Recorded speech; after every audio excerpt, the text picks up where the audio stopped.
Hey, all. Thank you so much for joining me today. So, today is a little bit different than you're typically used to hearing on the Piper Harris Coaching Podcast. I had a moment of vulnerability. So, I had done a Facebook Live, and I am attaching the audio for you all today. This was a place of immense vulnerability, but it really focuses on the weariness and the exhaustion that so many of us feel. And that although we feel like we have zero faith in ourselves and our abilities, and I share a lot about that today, I want you to be refreshed and reminded that there's someone that is so faithful in who you are. So listen in to this really vulnerable chat I gave today. Thanks so much for joining.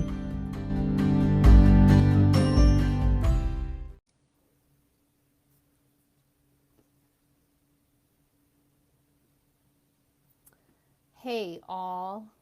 I don't know if I'm fully functioning live.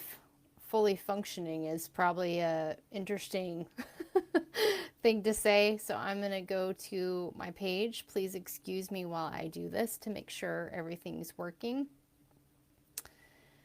Let's see here. It looks like I am on. Let me write this here. So I am tired. Whoever you are, I just saw somebody jump on, say hello. Hey, Lisa. Oh, girl, it's been a long time. Oh, would love to hear about you and what is going on. Make sure you send me a message. I would love to hear from you. So I'm jumping on. Man, it's been a while since I've done a live. I look like complete crap, and that's okay. I am so tired, and I'm willing to bet that y'all can understand, that you can understand exhaustion and tired. But I wonder if you understand by looking at me what kind of exhausted and tired I am. It's not the physical. It really isn't. I've started a second phase in a workout program, and every muscle in my body hurts. I'm telling you, I can't even get off the toilet without it hurting. But it's not the physical. It's not the physical. But I am telling you, my heart is tired, and my mind is tired. And emotionally and mentally, I am zapped. I am absolutely zapped. And you know, I think it's interesting that as a coach and counselor in training, you know, you read a lot of stuff about self-disclosure. And there's a lot of research out there about, should we share how we feel? Shouldn't we share how we feel with our clients when we're in sessions? And I'm of the mind that, yeah, we should share. Because I think the most important thing with those relationships that I have with my clients is that there's not a hierarchy. There's not. I mean, I know they come to me for my expertise and you know, CBT and helping them work through things. Sorry, I have a dog hair because my dog's shedding like crazy. But they come to me thinking I'm this expert, right? But here's the thing. So many times I don't think that these clients that come to me don't understand that I may be this expert and I'm studying and I'm doing all these things, but underneath it all, I don't feel an expert. And I always want to have this like us, like right here. I want to teach them some things and how I can help them, and I want to see them reach their goals and find healing, but I need them. I need them to meet me here and teach me about them. And in that process, it is so very important, I think, to share of yourself. And so I'm sitting here, I was doing some training, additional training outside of school, and I'm just so tired. I'm emotionally tired. I'm just so weary. And I thought, you know what? This is not something that should be separate from you all. Because as a coach and a counselor in training, you have to know we're real people, right? And we have tough days too. So I wanted to share a little bit about this. I'm just so tired, and maybe it's going to resonate with you. Maybe it's going to resonate with you. So many times I have clients that come to me and they're searching for healing, whatever it may be. It might be with something that they're trying to pursue, like maybe they're looking for career change, maybe they're struggling with depression, maybe they have lack of self-worth. I mean, there's so many different things. I can't even list off whom comes to me and what they're struggling with, but they're weary and they're tired. And it's such a blessing to work with them. But it is also such a tremendous responsibility. And I wanted to share that with you. This last couple of weeks, I've been in this weird space in my mind of, what am I supposed to do? Where am I supposed to go? And I feel like I'm just like pulled in a million directions. And I wonder if you all feel that way. Like you feel like, okay, this is the course that's been plotted for me, and I'm going to move towards this course. And then all of a sudden, bam, you're moved to another side, and you're going, wait a second. And it's just, you're jostled. You're just like, I don't know where to go. And it can be so hard to recognize a path, and then you're pulled in so many directions, and you just become so tired. I wonder if you feel that. And if you're watching, please give me an amen or something, that I'm not alone in this tug of war that's taking place in our hearts and our minds and our actual lives. You know, like, where am I supposed to go? I thought it was here, but now it's over here, and that over here has been taken away from me. So now I think I have to go over here. I mean, it's this constant trying to figure out where we fit. And that has been the place that I've been in the last couple weeks. As many of you know, I'm studying in school to finally become a therapist. Finally, it's been 20 plus years. And it's been tough. I started at a different university that I didn't want to go to. But I had such a terrible GPA that they were the only ones that would, choose me for my undergrad. And so I finally transferred to a new university, and I was just so thrilled because Liberty University, where I'm going to school now, is so in alignment with my faith and my trust in Jesus Christ. And I felt under assault, I'll be honest. I felt under assault at the other university. I wasn't able to share myself freely, my faith and my belief system, yet everybody else was. And I just felt under assault. And it was so hard for me to walk this line of loving others, even though they're different, even though they're telling me I'm wrong, but I have to love them. Does anybody get that? You feel like you're pulled in a million different pieces and places. And so I've been in this new environment at Liberty University. And although it is an immense blessing to finally be at the university that I wanted to be in, they finally accepted me because I proved my worth. Man, it's hard, because what's happened is I've had to go back and retake a course that I failed. Well, didn't even get there in my undergrad. And it is devastatingly hard. That's such a bad word. It's devastating my heart. Because when I went to my undergrad over 20 years ago, I believed I was stupid. I believed that I would never pass math. I believed that my worth was not good enough. Like I just believed my existence on this earth wasn't good enough. And so I worked and I worked and I worked, and I tried to, prove my worth within my work. And that's when I was doing counseling for adolescents and psychiatric units and group homes. And then I worked in nonprofits, and I was working these immense hours. And then I had this totally opposite life, of what I was doing. This opposite life was this life of destruction. I was going out and drinking and having all this fun, and I go sleep 2 hours, and then I go and work with these kids and tell them, don't do drugs, don't drinking, and all of this stuff. I mean, it was just like these two people, and it was such a painful dissonance in my existence. So I'm coming forward now, but I'm having to face that almost dissonance. It's coming back at me. Having to take this course is telling me, Piper, you're stupid. And I have to tell you, in the last week, I keep hearing that whisper of you're stupid. And here's the thing, y'all. If I don't pass this course, I cannot continue in this university. So it is painful to think that it won't happen, because I believe that I've been called to be a therapist, to heal people. Not me, I don't do the healing, you do all the work, but that I can walk with individuals to help them heal.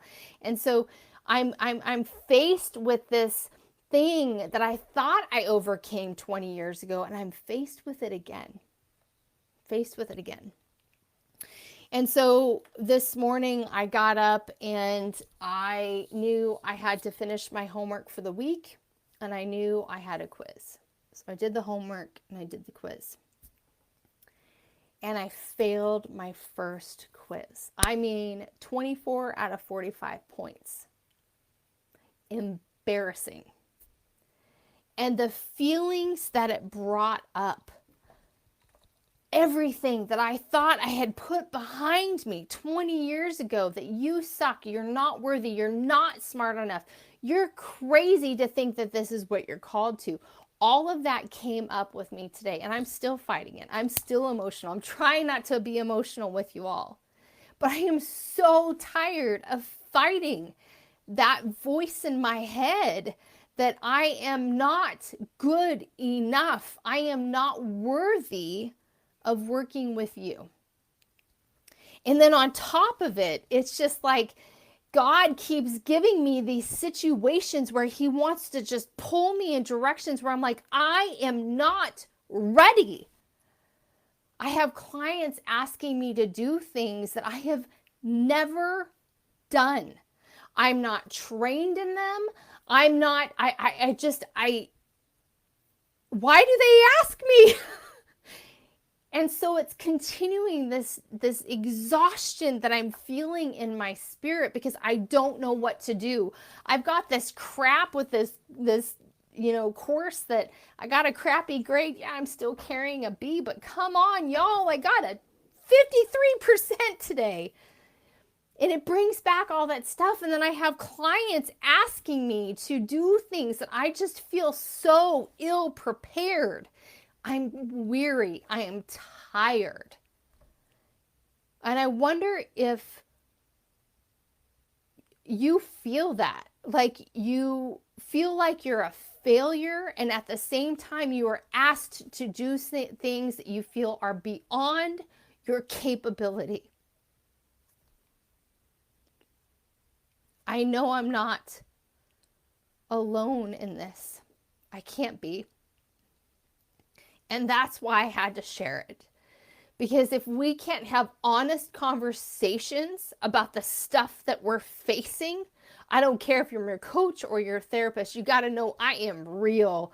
And this stuff is real, and it is tearing at my heart. But I want you to know it's real, because I'm willing to bet, and I'm praying somebody's like this with me, that you feel like a failure at times. And then at the same time, you're asked to stretch beyond the bounds that you know you're worthy of, or that you can do, right, Sherry? Every dang day.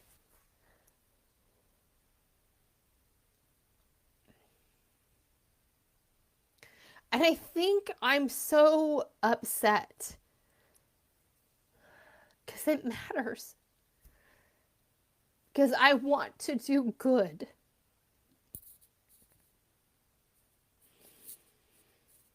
I want to effect change.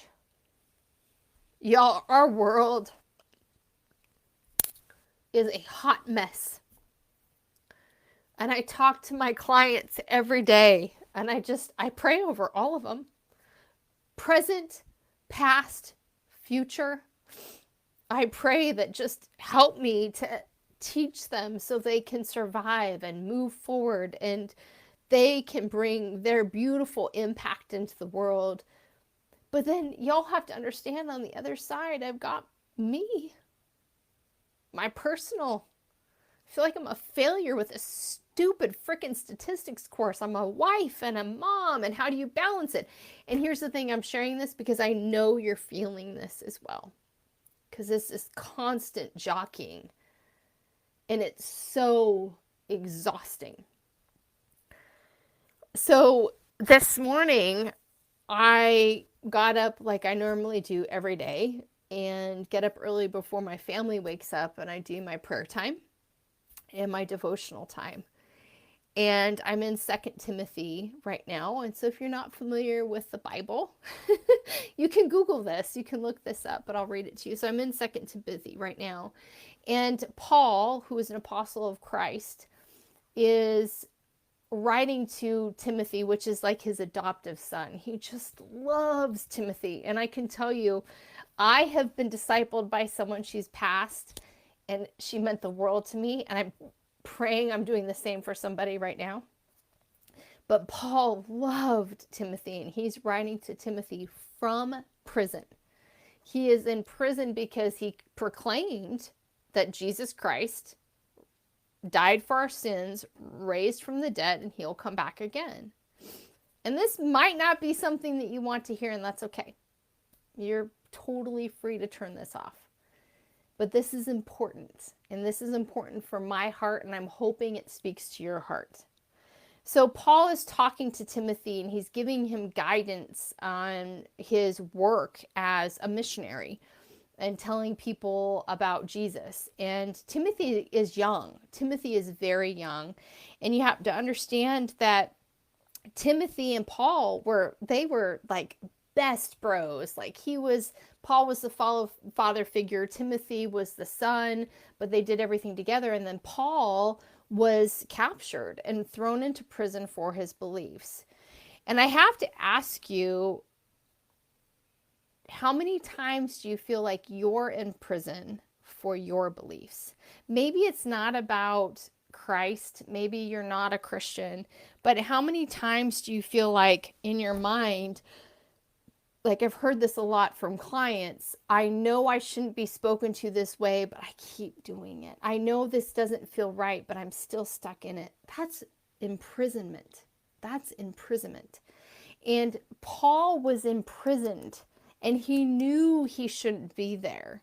But he said, okay, while I'm in prison, I am going to write to Timothy, and I'm going to talk to him and try to uplift him, even though I am literally sitting in this cell. Probably, I can imagine it's dark and dank and it's wet, and there's rats scurrying everywhere. There's feces everywhere, urine everywhere. It's an awful place, just like we feel imprisoned, and we're so stinking tired.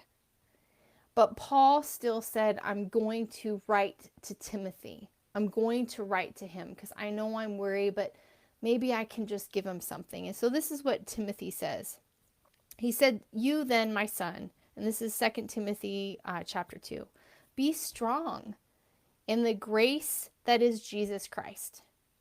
And the things you've heard from me, say in the presence of many witnesses, and entrust to reliable people who will be qualified to teach others. So just trust me. I've been told to do this for you. Trust me. Join me in the suffering like a good soldier for Jesus Christ. No one is serving as a soldier gets entangled in civilian affairs, but rather tries to please his commanding officer. Similarly, anyone who competes is an athlete. does not receive the victor's crown or an award, except by competing according to rules. The same goes for the hardworking farmer. He should be the first to receive the share of crops. Reflect on what I'm saying, and God will give you insight into all of this. Remember that Christ raised from the dead. He descended from David, King David. This is my gospel for which I am suffering, even to the point of being chained like a criminal. But God's word is not chained. Therefore, I endure everything for the sake of the elect, that they too may obtain the salvation that is in Christ Jesus, the eternal glory. And here is a trustworthy saying: if we died in him, we will also live in him. If we endure, we will also reign with him. And if we disown him, he'll disown us. If we're faithless, he remains faithful, for he cannot disown himself. So I read this morning and I felt something, but I was so focused on how tired I am and not knowing what I'm supposed to do. But as my day has progressed and I failed an exam and lost it, cried a lot, and I cleaned my house in a frenzy thinking if I clean, it's gonna clean what I'm feeling out of me. Does anybody else do that they clean the house, and they think it's going to clean what's going on in them? So I cleaned the house, and then I was like, oh my gosh, I have a session today. And it was just, I felt just so cattywampus. And then a new potential client stretched me in ways that scare me. And I felt this just weariness and tiredness. But then I remembered what I read this morning, that I am promised suffering on this earth, but that suffering is for good. Because ultimately, I am suffering because I want to be so good. I want to affect change in your life and other people's lives. And so that's why I feel such a pain in my spirit. That's why failing an exam scares me.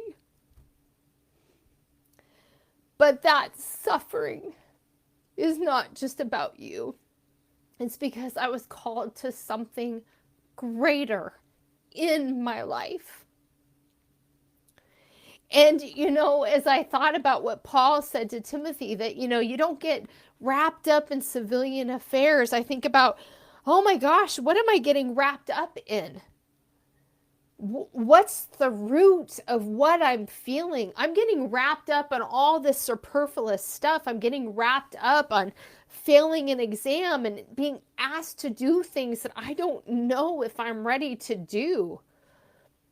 But that's superfluous. That's at the surface. That's the civilian things. My duty is to you. My duty is to learn. My duty is to tell you that I can help you right to here, and ultimately Christ can get you to there. That's my job. My job is that I continue to run the race knowing that the end of it, I'm going to get that award, that victor's crown, because I make it to the end. Not because I get an A on exam, not because I do everything exactly right with my clients, because I continue to run the race that's put before me.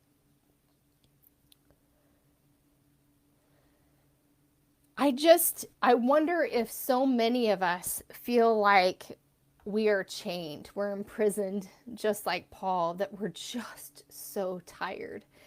And I wonder if we could just take a step back and write a letter to our Timothy. You're my Timothy. And say,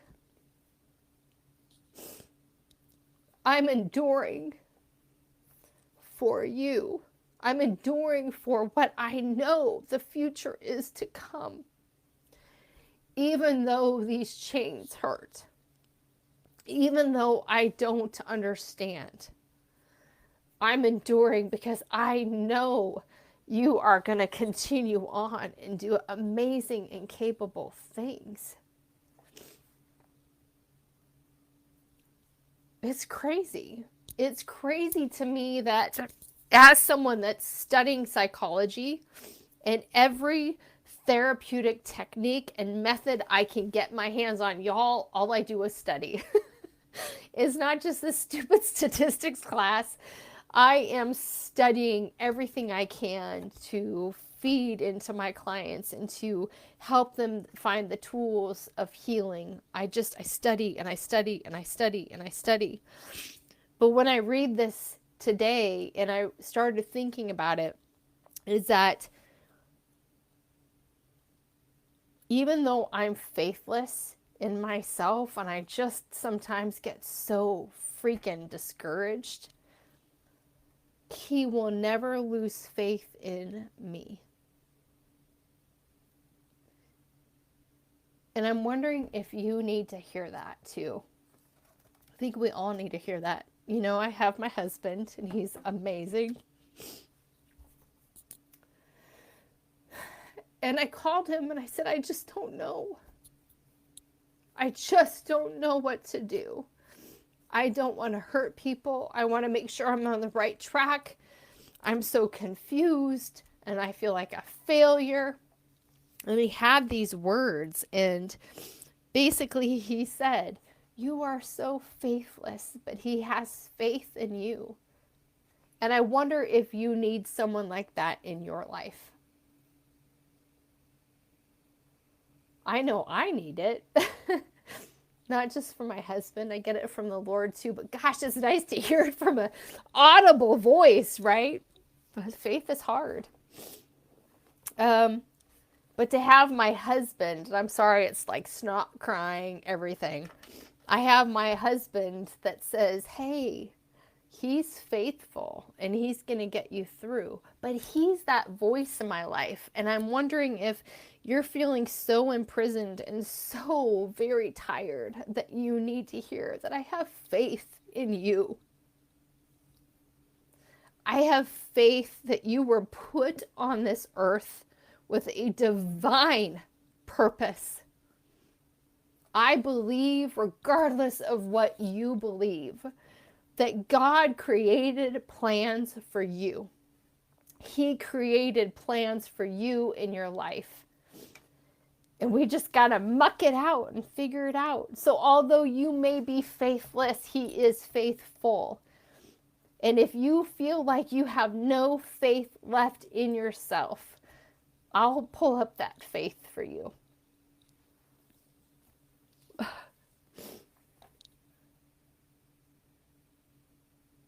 You know, one of my favorite things that has been just spoken over me over the years is, you are enough in me because I am enough in you. And that's God. That's Christ. But I want you to hear those words, is that you are enough. And I had to hear that today. I'm emotional. I am spent. I am weary. I am exhausted. But I had to hear, I am enough. So, I don't know. I don't know why I shared this, why I felt so compelled to share this, and the snot, the tears. So many times when I share this side of me, I have such fear of what are people going to think. Mom's on my social media. What's mom going to think? What's like, what, you know, I just worry. But on the flip side, I think if I share, then that means somebody else is going to understand.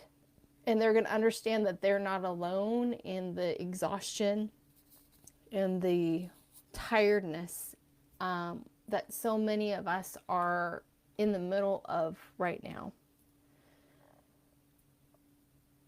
So I want to encourage you that you're not alone, that you've been designed with a beautiful purpose. And I know you don't feel it right now. And it's so freaking scary to pursue something, but you'll find it. You will, and you've got to keep pursuing it. Even when you're in prison, in those chains, and it's dark and lonely and desperate, write that letter to somebody that you care for. Write that letter to yourself in the future, that future self that you hope you're going to be. As I'm imagining Paul's words to Timothy in that letter he wrote to Timothy, I imagine myself writing a letter to myself in 6 months, in a year, in 10 years, saying, Piper, it is just a statistics class. Piper, you've got to use the skills that God has given you, even though you are scared to death and you believe you're going to fail. I've got to write those words to the next me. Because that's what pulls you out of that prison of exhaustion and just so tired, so deep in your heart and your bones. Anyway, that's it. I don't know what to think about this life. I don't know what to think. And I guess it's not my job to think about or worry about what you're going to say, is it? I was called to share it in a moment of vulnerable authenticity. What I can tell you is I still feel pretty crappy right now. But ultimately, I know that although I'm faithless in myself, God is faithful. And He is for you too. Yeah.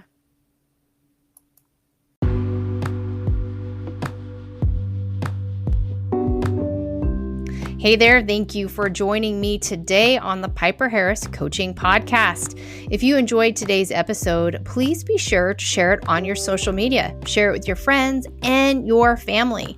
And if something really stirred something inside of you, send me a message. I'd love to chat with you about how you can find your poema and harness it for healing and vitality in your life. Thanks so much. I appreciate you, and you'll hear from me soon in future episodes.